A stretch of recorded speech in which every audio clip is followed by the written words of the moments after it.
Okay, well, I am Cooke, and here we are at the beginning of April 2020. We're in the middle of a global pandemic for a deadly virus. So I'm in the unusual position of not being able to see my lovely cardiac rehab clients, my simple circuits clients that I normally exercise along with and help exercise on a Wednesday evening and a Saturday morning in south of Bristol, UK. So this video is really being made for those people. It's being made for people that I am already really familiar with exercising. It's not made for people I don't know, but I know other people might be watching it, and some of these exercises might be really suitable for you, or they may not be. So do please take the necessary advice and check on medical conditions and things like this, and just know that you are exercising at your own risk. So what I'm going to be doing, this is one of 3 videos or 2 videos that I'll be making, and what this one is doing, it's not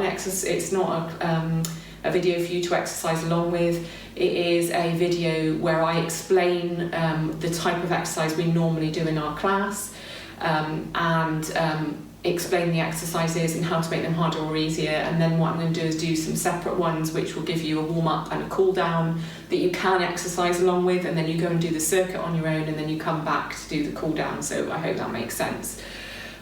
So usually for my cardiac rehab clients, people who have had heart attacks or surgery, who are safe to exercise after those things, we do a 15-minute warm-up and a 10-minute cool-down. We're not going to do any floor work, we're not going to get down on the floor, so it's all exercises that are fairly accessible. Now, if you are wanting to carry on with doing this exercise or a circuit on your own before you see the other videos, then you need to be doing a warm-up of about 15 minutes, so you could walk around the house, or do some other things that warm you up around the house to start with, and then same at the end, you need to gradually take your heart rate down, but I will explain that a little bit better. So if you're really familiar with my exercises, you might be able to go ahead and do that. If not, then you need to wait for those other videos. So what I'm going to do is take you through 9 exercises that I've got. So what I've got here is, people who normally come to my classes be familiar with these. Oh, I just also, I have actually got a monitor that I can see myself on. I know that I'm backlit. I know it's not ideal way of filming. I also haven't got head mics, so we're just working with what we have here. I realise it's not perfect the way I'm doing it, but hopefully it's enough that it just get you through some exercises for the time being. So what I've got is 9 exercises that I'm going to just take you through harder and easier, and these are actually the lovely circuits classes that I normally use in my circuits when I'm actually teaching. So my class participants will be really familiar with these, and you should be familiar with the exercises as well. So I'm going to take you through these 9 exercises. As I said, this isn't the time for you to exercise along with me. You might want to just grab a pen and paper or use your electronic device to make a note of the 9 exercises so you've got them as a list. And then I'll explain the way that you would put those together to make a circuit. Okay, so the first exercise that I'm going to do is marching on the spot. So probably going to be able to do that without too much trouble. So here we are marching on the spot. What I'm doing is I've got my hand on the chair here just in case you need some extra support, especially when you're just starting to exercise. So for most of us, or a lot of us, we can do that without our hand on the chair. And then we might be moving around a little bit as well. We might be able to move our arms a little bit. So for some of us, that is going to be really easy, and for some of us, that's going to be a bit harder. So if it feels hard to you and you want to put your hand on the chair there, if you want to not take your feet up too much, if you just want to come from side to side a little bit, that's okay as an exercise as well. If it feels really easy for you, then you might want to just bring your knees up a bit more, or you might even want to just try and put a bit of a jump into it, okay? That's going to make it harder. So we can take it into running on the spot, if you can, okay, as your exercise. So this is one of the exercises that you're going to put into your circuit, okay? This is one of what we call a station. So this is our first station. The first station is going to be marching or running on the spot. Okay, that's exercise number 1. Let me take you to exercise number 2. So exercise number 2 is, this one is described as butt kicks, but we can also describe it as hamstring curls. So hamstring curls, it just means I'm going to turn away from you. Okay, so I'm bringing my foot up towards my bottom. That's why they get called butt kicks. They also get called hamstring curls, a group of muscles at the back of my thigh our hamstrings. Now, for some people, you might need to have your hands on the chair there because it might not be okay for you to take one foot off the ground at a time. Your balance might not be good enough, or for any other injury or medical reason, so you might want to have your hands on the chair there, okay? Now, for some of us, we might want to make that a bit harder. So if we want to make it a bit harder, we might want to put some bicep curls in at the same time, so we're moving our arms at the same time, or we might even want to put a little jump in, okay? So that's going to make it harder if we need it harder, okay? So that was station number 2 on our exercise circuit. So the next exercise that we have is jacks and yeah, okay, so I was just checking if I had a technical problem there. We don't, so it's fine. So the next exercise is jacks. So we can do jacks or half jacks. So let's have a look. Let's have a look at half jacks to start with. So I'm just going to take one arm and one leg out to the side like this. Okay, so that's my half jack. If we want to make it harder, we're going to take both out at the same time. And if we're feeling really fit, we might even be able to do it all like that. Now, if that one was too hard, then I'm going to turn my back to you. We might want to come and have a bit of support with the chair in front of us.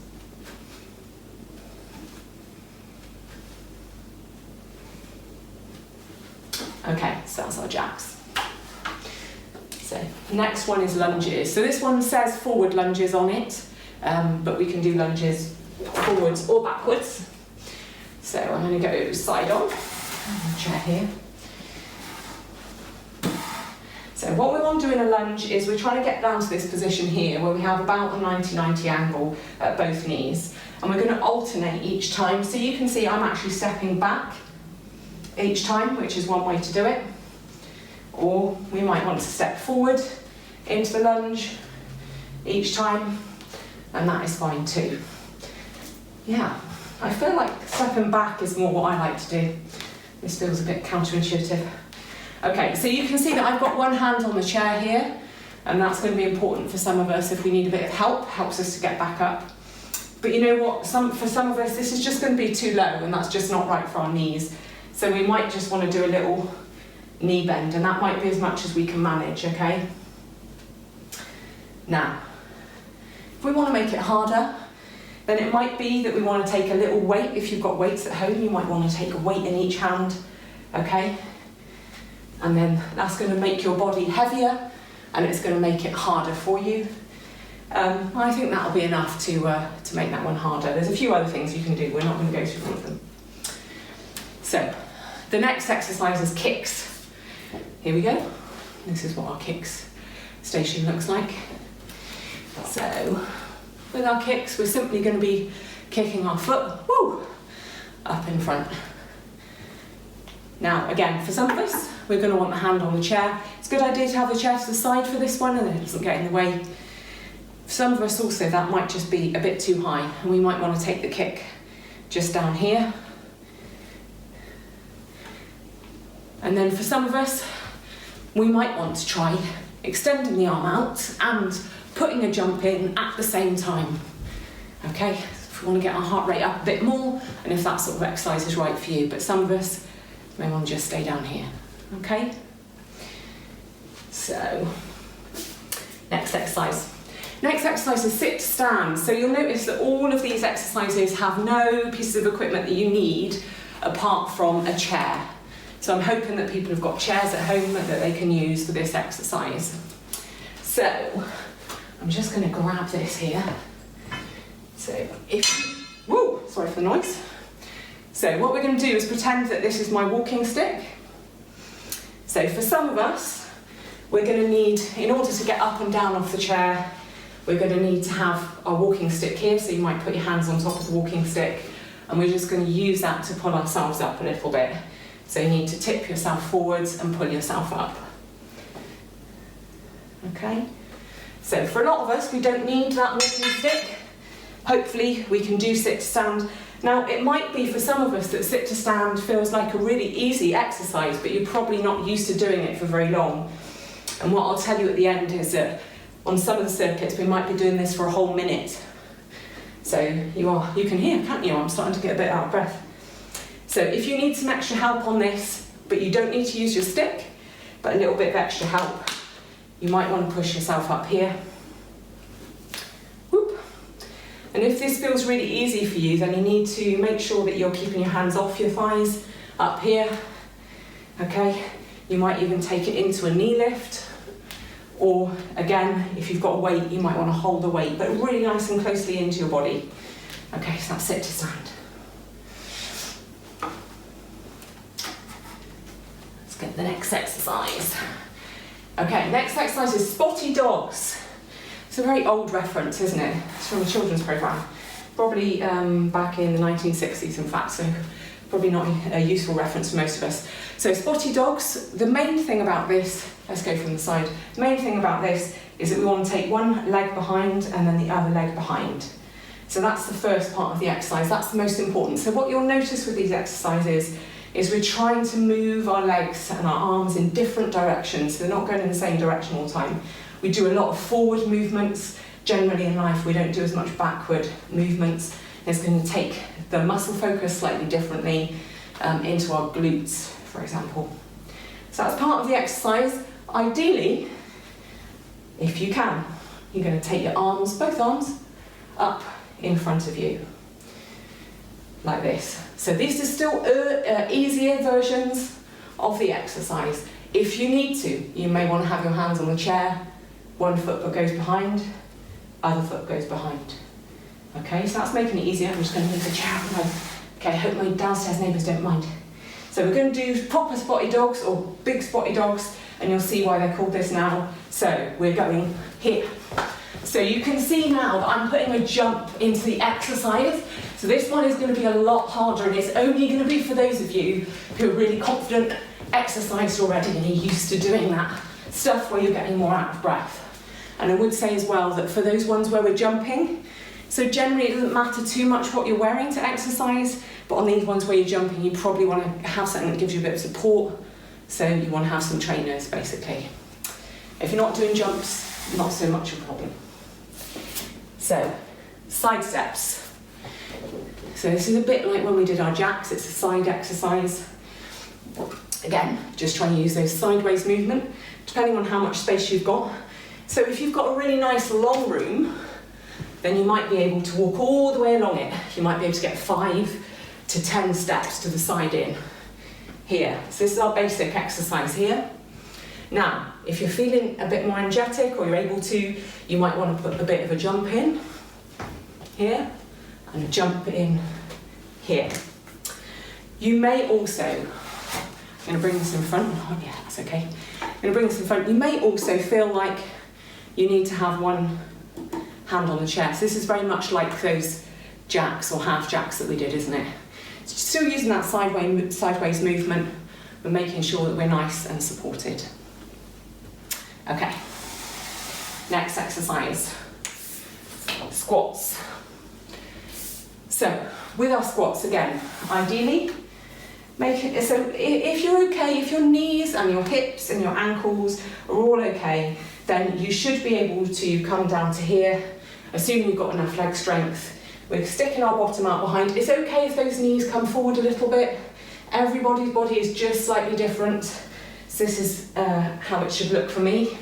We're bending our knees, not tipping forwards too much, keeping our chest up. Okay. So for some of us, so ideally we want to get down so that we have about the right angle behind our knees, okay? Or that our bottom stops just above the knees. For most of us, that's about right, because we need to protect our knees. But for some of us, that's just going to be too low. And a little knee bend is going to be all that we can do, and that is fine. Or we may want to have our hands on a chair and make sure that we come back up. We may want to have that to the side and make sure that we come back up. So especially if you're on your own in the house, you want to make sure that you're doing exercises that you're going to be safe to do. We don't want to have you ending up on the floor and not being able to get back up. Okay, last exercise for this circuit. High knees. Here's my knees. I'm going to take them high. Okay, so knees are up. Knees are up. Now look from the side. Okay. So for some of us, if we need to make it easier, we're going to have our hands on the chair, or you might have your hand on the chair to one side here. Also, this might just be much too high for some people. So it might be more of a march. Okay. If we want to make it harder, we might be able to put some arms in and a jump in. Okay. So this is one of our jumping ones. Again, you need trainers on for this. Okay. So let's go back through that was the 9 exercises. Let's go back through the 9 exercises. We are nearly done for this video.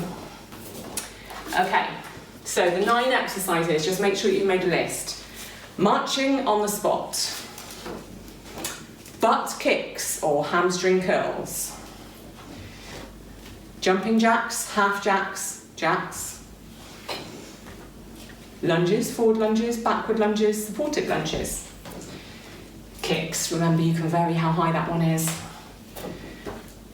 Sit to stand, remember you can support yourself with a stick, or you can even stick another chair in front of you if you need to. Spotty dogs, remember, that's taking the legs behind is the main part of that. Side steps, depending on how much room you've got, you can do some extra ones. Body weight squats. So remember, you might need to use a chair for support and not go quite as low as this person is. And high knees, and remember, you can put a jump in if you need to make it harder. So the way that we're going to put that circuit together, very simply, is you are going to have a 15-minute warm-up. And remember, I'm going to do another video for that to take you through that, but you might be able to do that yourself, walking around the house, getting yourself warm. Now, the exercises that I've just given you, after you do that 15-minute warm-up, you can go through those exercises, timing yourself for 1 minute for each of those exercises. And if you need to take a break in between, then just take a little march or keep yourself moving, not too much. 1 minute might be too much, so if you need to take it down to a march part way through that minute, that's okay. So we're looking at 9 exercises. 9 times 1 minute would be 9 minutes. So for some of you, that's going to be enough, and for some of you, you may want to go through that circuit twice. Okay, so you've got 9 exercises, timing yourself for 1 minute on each exercise, and then going on to the next exercise until you've gone round all of those once or twice. And then what we do in class is we also take a second circuit, and that second circuit goes round those exercises again, but this time you're doing 20 or 30 repetitions instead of timing yourself for 1 minute. So you can put all of those exercises together in that circuit. So I'm going to come back to you for a warm-up and a cool-down, and I will remind you of all the way that we're supposed to do that. So this one was just to tell you about the exercises. Good luck, I hope everyone is okay out there. I can see that my battery is running down, so I'm going to have to say farewell for now and see you soon.